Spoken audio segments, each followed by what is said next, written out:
तो जब मकर राशि के भीतर सूर्य प्रवेश करेगा 2:30 के लगभग में आएगा, शायद दोपहर में 2:30-3 बजे के करीब में प्रवेश करेगा, तो आपको ऐसा लगे या किसी की तबीयत थोड़े दिन अच्छी हो रही है, फिर गिर रहा है, फिर अच्छी हो रही है, फिर बेकार हो रही है, फिर अच्छी हो रही है, फिर बेकार हो रही, दवाई खा रहे हो नहीं लग रही, तो आप जब मकर राशि में सूर्य प्रवेश करे, कल मकर संक्रांति के दिन उत्तरायण जब सूर्य के भाव प्रवेश करे महाराज, दोपहर में 2:30-3 बजे के करीब में प्रवेश कर जाएगा इतनी बजे, तो प्रयास करना थोड़ी सी काली तिल्ली लेना महाराज जी, उसमें एक बमूल का कांटा ले लेना, काली तिल, बमूल का कांटा और किसी भी वृक्ष की 5 पत्तियां लेना महाराज, उसको लेकर अपने दुकान में, व्यापार में, या जिसको औषधि ना लग रही हो, जिसका स्वास्थ्य गड़बड़ हो रहा हमारा, उसका स्पर्श कराकर या 21 बार उस पर से उतार कर, और उतारना क्या नाम लेकर है? अवधूतेश्वर महादेव। कौन सा महादेव है? जम के बोलो जरा। अवधूतेश्वर महादेव शिव जी का एक अवतार हुआ था, अवधूत रूप शंकर का। शंकर भगवान के उस क्रोध को, भगवान शिव के उस क्रोध को ब्रह्मा जी ने घोड़े का रूप दे दिया था और घोड़े को समुद्र में डाल दिया था।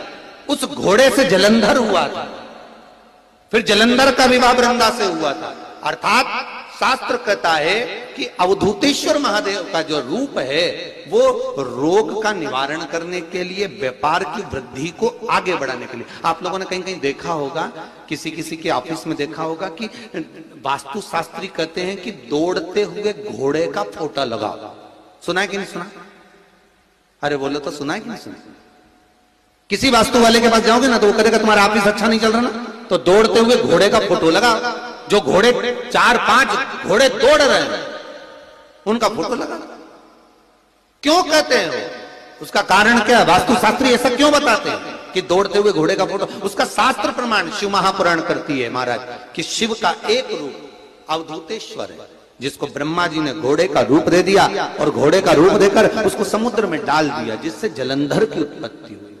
तो अगर मान लो अगर प्रॉब्लम चल रही है, व्यापार में दिक्कत आ रही है, व्यवसाय में तकलीफ आ रही है, या किसी ना किसी रूप में कोई ना कोई कष्ट आपको लग रहा है, तो अवधूतेश्वर महादेव का नाम लेकर काली तिल्ली, वृक्ष की पत्ती और एक बमूल का कांटा लेकर, और आप दुकान में से उतार लो चाहे शरीर पर से उतार लो, उसको ले जाकर किसी भी चौराहे पर उसको पटक दीजिए। चौरस्ते पर नहीं डाल सकते तो बहते हुए पानी में डाल दीजिए।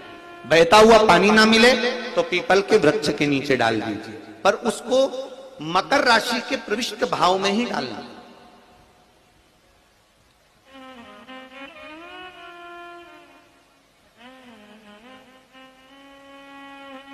प्रविष्ट भाव